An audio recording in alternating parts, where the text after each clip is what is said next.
Anna Capino writes, I am unsure as to whether to go into communications or marketing. I want to work in advertising for sure, and I want to be hands-on in regards to creating the content. My worst worry is if there will be too much math in marketing, as I've always been terrible at math, even though I work in the banking sector right now. LOL.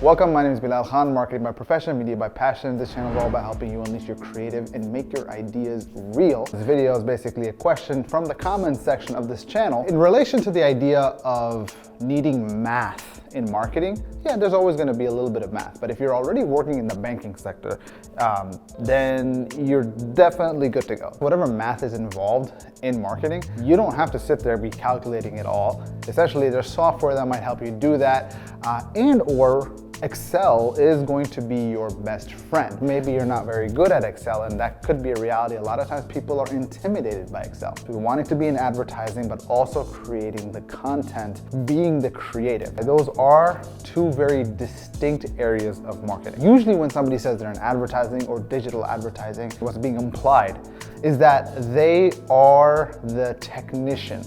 They are the one that are basically on Facebook, on the Facebook platform, on Google pay-per-click platform. They're creating the ads.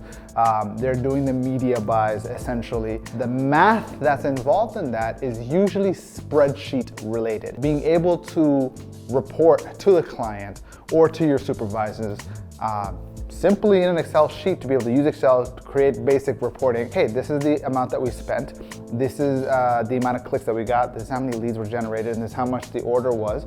And based on this expenditure, the Excel will do the math for you. It'll tell you what your average order value is, your average sale value is, or the cost per sale, cost per order, cost per lead. And that's the extent essentially of the math that's involved.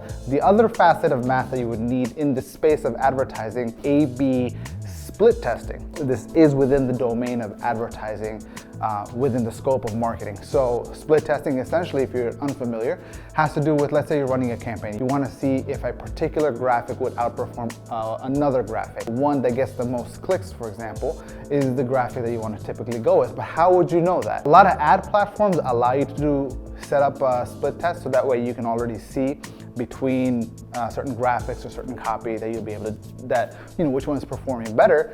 It's all in the software.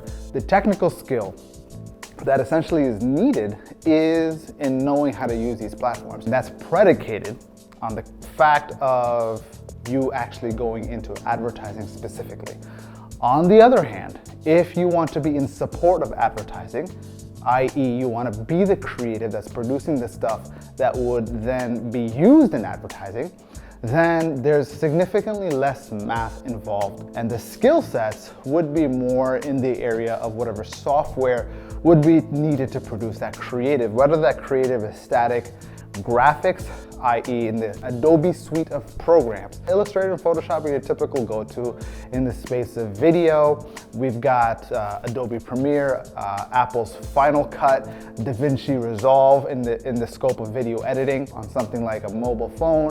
You've got Power Director, Quick by GoPro, and each of these tools are useful for producing creative, if that's what you want to be engaged in. On a more simple level, there's also Canva. I use Canva all the time, especially in the scope of like YouTube, where you need to create thumbnails and whatnot. If you have a basic principled understanding of design, the Canva becomes your best friend, and being able to put out 20, 30 thumbnails in a matter of a couple of days. If you want to start out in the space of being a creative, but you don't know where to start, then I would suggest you check out two books. Number one book is the Non-Designer's Design book, and the second one is the Non-Designer's Type book, because typography and design go hand in hand.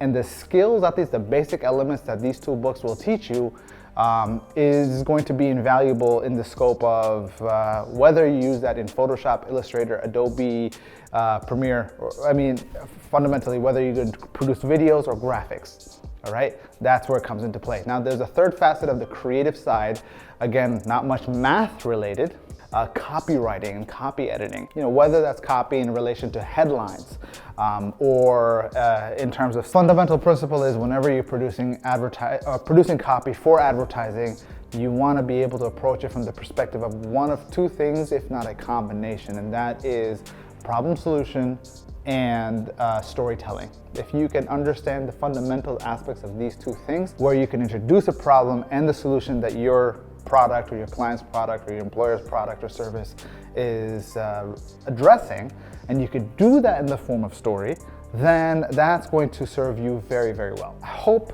this answer helps give you some clarity as to whether or not you want to go into the advertising side or the creative side. And if you're still early on in your career, then meddle in both of them to see which one you're kind of more comfortable with. It's good to focus. But generally speaking, if you like Excel, you're comfortable with Excel, go to advertising. If you are allergic to Excel and math completely, despite the fact that you're in the banking sector right now, then check out the creative side. Starting out, advertising will probably pay a little bit better, but it also requires you to stay up to speed significantly more, because of these platforms and policies on social media advertising, they're constantly changing. So if what you know now is working, 6 months from now, a year from now is most definitely gonna be obsolete.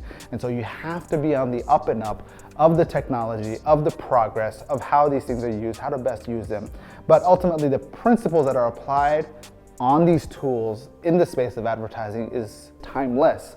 But how to use these platforms is where the money's at, is where the employment is at. Now, if you're clear as to whether you want to do advertising or creative, then the next step is simply to build out your portfolio, right? If it's advertising, build out a portfolio of what kind of results have you produced for clients or with employers. And if it's on the creative side, build out a creative portfolio. So if it's in the area of graphics, what does that portfolio look like? If it's in the area of video, do you have a YouTube channel or a Vimeo showcase? Writing, do you have some sort of blog or something to showcase like your work that you've done? And one quick tip is that if you ever apply for a job and your role is that of copywriting and they ask for a sample of work, don't give them something that you've done in the past. Write something fresh and new for them. This doesn't only go for copywriting, this goes for any aspect of creative. They want to see a sample of your work, create something for that company, because it'll showcase you understand what that company is doing, what their challenges are. It also shows that you're willing to go the extra mile. And with that, then you can also say, hey guys, I created something for you for this campaign. And if you want to see more of what I can do, here's the stuff I've done in the past as well. I know several people who took this advice, applied it, and they got the job or they got the offer for the role, because very few people actually take the extra step to do the work for the job that they're applying for. Hopefully this sheds some light and guides you in the right direction for the appropriate career that you're looking for. If you have any questions, let me know in the comments below. I'll see you soon.